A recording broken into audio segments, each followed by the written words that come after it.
Welcome to our little show, where the wild ideas flow. We plant the seeds in dusty ground, watch them rise without a sound.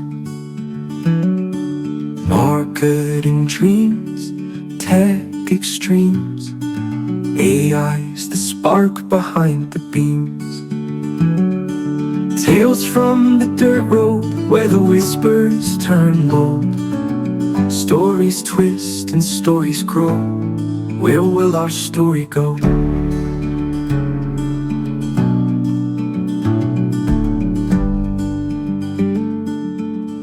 Well, a couple of weeks ago, Liz, I was a little disappointed because we spoke about KPI, which was a fantastic podcast.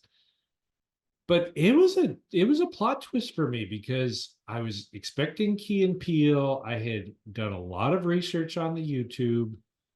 So I didn't fall for it this time. I once again saw the text. I'm a little older. I do have to have readers, so when I'm in the car, I don't initially see it. I thought for sure we were going to be talking about fish because I thought it said koi. And then I realized, oh no, that R, it's an R, it's not a K. So we're going to be talking about Roy. And then I was like, I don't know a Roy. But then I realized, oh, I am the natural blonde of the two of us. And we're going to be talking about ROI, which is return on investment for marketing. Correct? That is right. I'd love to do a deep dive on the Michael Scott koi pond debacle, but we'll save that for another time. As I break the fourth wall and look over and then come back that no one can see. Yes, I think that would be fantastic to talk about Michael Scott and all of the blunderings there in Akron, or is that Akron? Where was it? Scranton. Scranton. Yeah, Scranton. That's right. Whew. Okay, so the return on investment so far is not that high on this podcast. So hopefully the listeners will be maintaining their gaze into our subscription here. But Stick with us. yeah, hold tight, hold tight. Yeah. So we are going to talk about ROI. So a couple of things, Liz. I'll just set it up a little bit here, but we are going to talk about return on investment, which is basically that budget slash what the big boss always wants to talk about when they look at either agency work or their marketing, advertising dollars, so on and so forth. And I think today we're going to talk a little bit about the business to business aspect of ROI as well as the business to consumer aspect. So why don't you kick it off for us, Liz, and we will run down this river. Yeah, that's right. So a couple episodes ago when we talked about KPIs, we talked about how important they were, having that scorecard, working through what it is you want to track, because every business is a little different and you may need some internal clarification or clarification with your vendors. What is it that we're tracking? How exactly are we measuring it? Let's, make sure that the CRM is doing what it's supposed to be doing, and analytics, Google Analytics is connected properly, and all of our conversion tracking is all set. Like that doesn't happen instantly, right? No. It's a process. I'm gosh, 4 or 5 months in with a client, and I'm looking at something and I'm like, oh shoot, this tracking needs another look again. Something's not right. So anyways, working through what KPIs you're measuring, getting that scorecard set, and then you can really start to look at your ROI. And so let's just keep things kind of high level for the moment. Yes. So ROI, there's actually a very simple formula for it. Like, just simply, it's pretty straightforward, but I think Okay, go slow because I ain't that good at math. So let's tell me what the formula is. Is there a plus sign? Is there a plus sign involved? No, but Okay. there's some division and multiplication. Ooh, these are the higher. Okay, let me crack open my pen. All right, let's go ahead. I got my TI 99 or 4A scientific calculator. Let's do this. TI 83, yes. TI 83. There you go. So a return on investment is typically calculated by you've got your net profit divided by your cost of investment. And then that number is multiplied by 100 if you want to express it as a percentage. Nice. Look at that. Look at that. Now, I'm glad you laid that out. I know some people who will not go discussed directly, that they will take their gross profit and not the net profit. And that I feel like monkeys with the numbers a little bit, if you know Yes. my honest opinion. But excellent. Well, I'm glad you laid that formula out. I was not prepared for that this morning. So thank you for doing that. So what does that give you? So what should you roughly expect on your ROI? Like, tell me what a good ROI is. Like what you think should be versus like, the boss that comes down the hallway with his big fat cigar and his bottle of scotch because he can't take his, friend out for dinner. Sure. And this goes back to having open, honest, transparent conversations and maybe some difficult conversations with everyone involved. Maybe the business owner, the client think, oh my gosh, we should be able to see, a 70% return on investment. Okay. Maybe that's a little high for a variety of reasons, right? And we as the marketing comms professionals have to take a look and say, well, you want to start off with a very small campaign, a small budget. This is what I think would be realistic in the first, 6-9 months of a launch, right? Like this is where I think we could get given what you're willing to invest. We as marketing professionals, we have insight into a lot of different businesses, Absolutely. models, different industries, right? I think we can lend a lot of insight and hopefully guide some of these higher ups and decision makers, say, hey, this is realistic, or maybe this is more realistic, depending on what we're working with, budget, resources, timeline. Certainly, the timeline is going to play a factor. When are you starting to run these numbers? Is it 1 month in? Is it 2 years? Every industry, every product is different, and your time to see that ROI is going to vary. Yeah, absolutely. And you brought up two good points. You brought up several good points, but two that are pulling out real quick is the fact that the time frame is very important. One is you've got to determine that time frame. We kind of we'll tie this back, I think, but we talk about the KPIs in which you've got to have very delineated, objection-based time frames. Yeah. And two is, I think you've used the term maybe 2 or 3 podcasts ago. I think you called it thought leaders or experiential leaders, something like that, where, and we actually talked about it last week on the conspiracy theories. Like at some point, a business owner is fantastic at developing, having a vision, blah, blah, blah, for widgets, but there is a reason why they have called in or hired or whatever a marketing person, a strategic communicator. And that is because that was a deficit in the company. So I think that that's important, maybe an important point to take back, and I'd love your opinion on it, which is, look, you've brought me here to talk about these things. Stop setting ROI, stop setting KPI in a vacuum. Please involve me in this conversation to some extent. Yeah, I've had clients who are achieving a fantastic email open rate, and they are insistent that we push it even higher. And I'm like, well, what do you think? And as soon as I start to kind of push back and ask some follow-up questions, they're like, oh, well, wait, what do you think? I'm like, well, we're already doing really well. Right. This might be a good time to maybe segment the list and make sure we're delivering content that's highly relevant to some of these segments, and then maybe we could see a little boost, right? But if we're already seeing 40-50% open rates, my gosh, that's fantastic. So right. Well, yeah. Back in the day, we, kind of talk, we'd put a $1 bill or a $5 bill in a direct mail piece and put on the back, don't rip up, there's cash in here. You can't do that with an email marketing list. Like, you can't be like, hey, well, maybe crap, we may have just invented something. Maybe we do a link to an Amazon gift card, Liz. That's how you track that. Who Oh, knows? yeah, actually, I like that idea. We've just discovered something, Liz. And then we're like, hey, click on this for $5. I don't know. Yes, I totally agree. I don't want to take off this. Yes. Um, so do you find that? I mean, I'm gonna, this is a loaded question.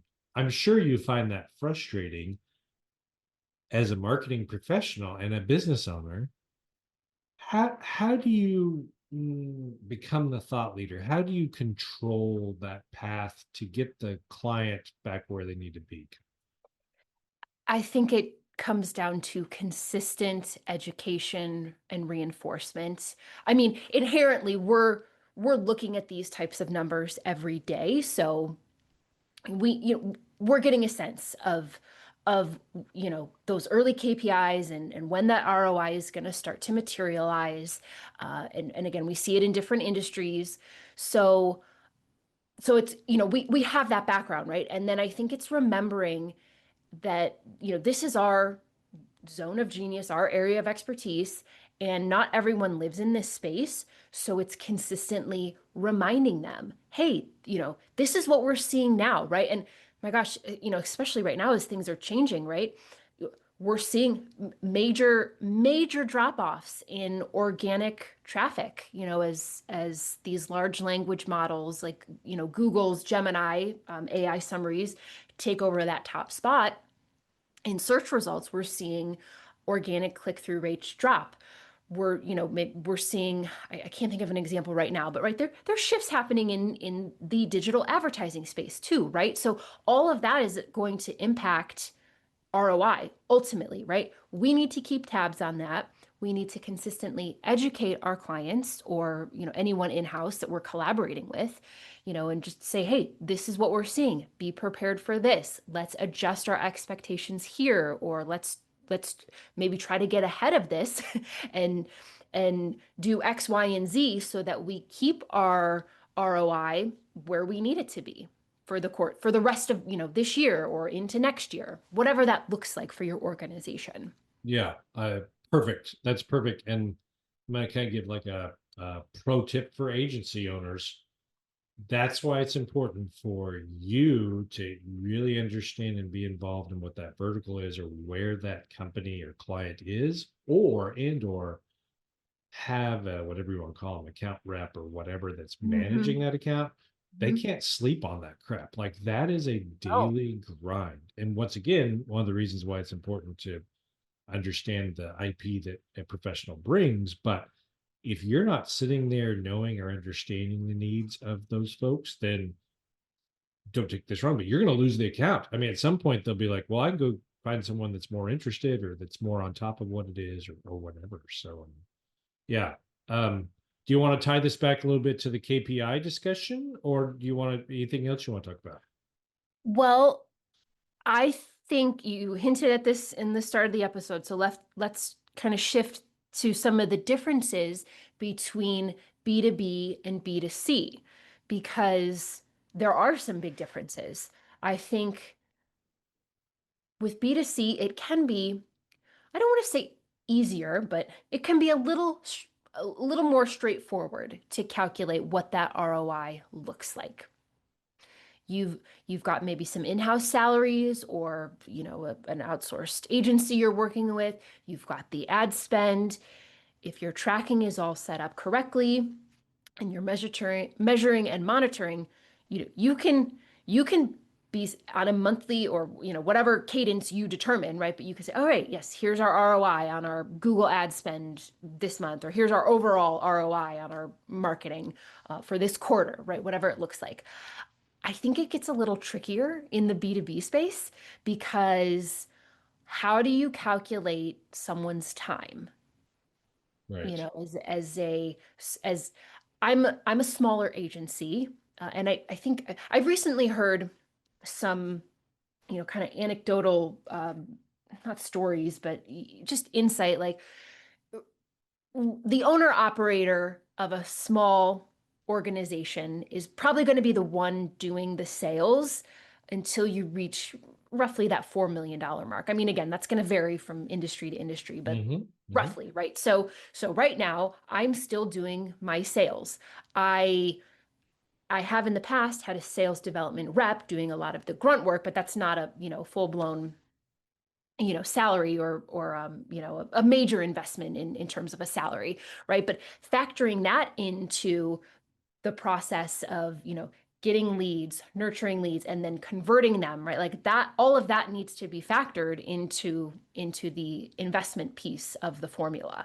And it can be tricky because how do I assign a dollar value to all of my time when I'm wearing so many hats, right? Like I may occasionally have to jump in and help with some client work. I don't do it a ton, right? But when I do, what does that hourly rate look like versus when I'm doing high level visionary strategic thinking versus sales work? It gets tricky. It's murky. It's murky. I mean, the business to consumer side are quantifiable buckets, lack Yeah. of better terms, that are lines on a spreadsheet, whatever you want to call them. They're budgeted items. Yes. As you've said, and I 100% agree, it's much more difficult from a business perspective, especially when you're putting dollars on time. I mean, I used to say this all the time, like I am either the most expensive person or the cheapest person that you're going to deal with in my agency, which is either I'm going to bill you at the Billy Bob badass rate, or I need to get a new client or whatever, and I just don't want to pay some of my people to do it, or I don't want to outsource this stuff, and I just have an extra 3 hours to bang it out myself. Like, Yep. and so how do you do that? Because I mean, I'm going to go back to your very objective, not objectional. It's not objection at all. Objective formula, which is, net sales or net income divided by the cost times 100 for the percent. Well, business to consumer, those numbers are pretty easy to plug in. Right. Different for business to business, for sure. For sure. Yeah. And there's no right or wrong answers. I think it goes back to having some internal conversations and saying, all right, this is how we're going to measure it. This is what we're committing to. This is what we're going to measure on that regular cadence. And commit to not like, oh, well, this month we'll calculate it this way so that our numbers look great. I mean, that's, if you always want to, have lollipops and rainbows, do it that way, I guess. But Yeah. sometimes you have to look at numbers and say, ooh, okay, this one doesn't look so good. Let's course correct. Well, somebody was talking to me yesterday about their fear of failure. And I pulled it from a movie. I don't know if they knew this or not. So if they're listening to the podcast, I'm sure it wasn't you. But winning is boring, right? I mean, always having a win is boring. Their fear was a failure. I literally looked at the person and said, I hope you fail. And I didn't want them to fail in general, specifically, Sure. but like if you don't fail, then you never learn. And I think that's what agencies and the businesses they work with don't understand is I can't come in there and everything I sprinkle becomes immediate unicorn and fairy dust. Things are going to fail, but we need them to fail because we're in the dark a bit. And a lot of businesses are very much in the dark, and that's why they've brought you, right? And so kind of back to the ROI, kind of KPI, like until we put a worm in the water, we don't know if we're fly fishing or if we're, killing worms. We just don't know, right? Yep. And I think it takes someone who really understands the landscape and is also good at sales, right? To have those really transparent conversations with a prospective client early on. Because yes, you can say, you know what, we've worked in your industry before. I have a good sense of, that if we implement this approach, it will work. But please be aware that consumer trends shift. A lot of things are shifting in general right now. So this is what we're going to do. This is what I think is going to happen. This is what I think may cause some challenges, and here's how we're going to navigate it. And I think if you can do that, I mean, you're going to be way ahead of your competition. Yeah, and then we talked about this before. Your love and fear philosophy, my kindergarten philosophy. Just be a good person. Just go in there. Don't try to rook and crook it. Don't try to be Billy BA. Like, just go in there. Use the experience you have. Understand setting, markers that are reachable, not rope-a-dope markers, but markers that are like, hey, this is a fair market for a fair benchmark for both of us. And then when you achieve it, pretend like you've been there before. Don't spike the ball in somebody's face. Just be like, yeah, that campaign worked out. And if you fail, then hopefully that grace will allow everyone to be humble and understand how to pivot and move forward as well. So. Yeah. And I think the best clients, at least the best ones I've ever had, are understanding of that. To sit down and say, hey, we didn't quite meet our numbers this month. Oh, okay, let's talk about it. Like, yeah, if they're savvy enough, they know what's, especially right now, they know that the world's crazy. So it's like, okay, what are we going to do? They're not angry and yelling at us. Because no, that's probably not a great client anyways. Well, right. That's you did it. Like, that's when, this is where you're talking about all of your hats. Like, this is where you have to shift a little bit out of the marketing strat com person and into the business owner, and realize that, like, look, we've all had bad days. We've all had bad quarters or years. And if the client lashes out or doesn't understand why, and for reasonable, not that you went off on a sabbatical for a year and fell asleep on their account, but legitimate reasons or reasons are correctable, then that's the client's problem. And then you need to identify whether you want to continue that relationship, if it's worth it for you and the business and them and all that. So yeah, that's a little bit of a poison pill there that probably can be discussed in who is and who isn't your client as an agency owner. So yeah, that's a whole separate episode for sure. Yeah, for sure. But yeah, we had a great conversation about KPIs, and I wanted to dig a little deeper into ROI and talk about the importance of it, some challenges that agencies or in-house comms professionals may experience. But it's definitely a number that you need to track. It should be on your scorecard or your dashboard, whatever it is that you call it. Something you've got to keep an eye on. Yeah.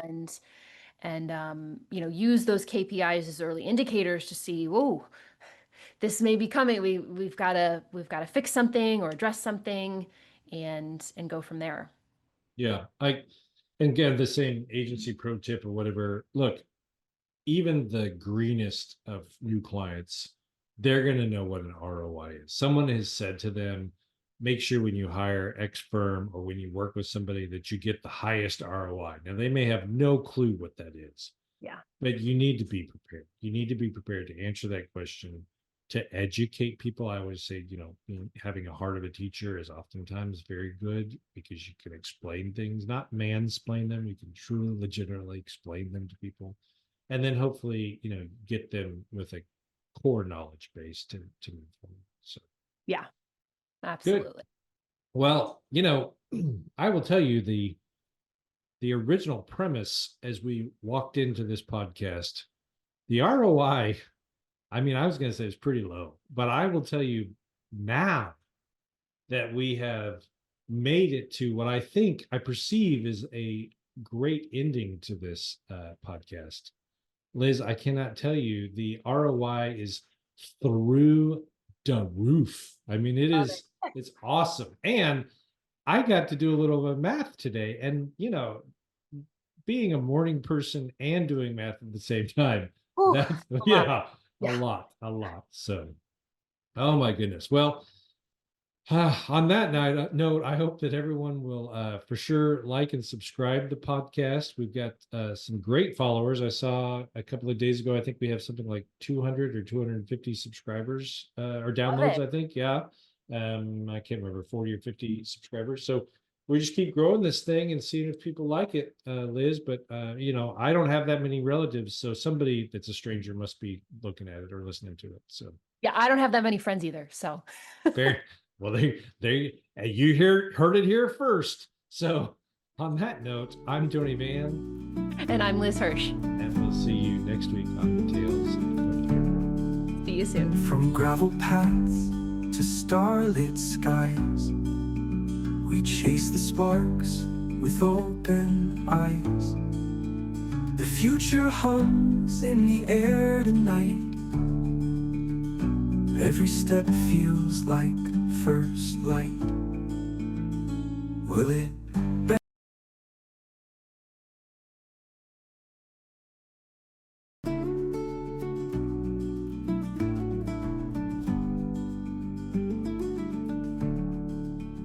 From gravel paths to starlit skies.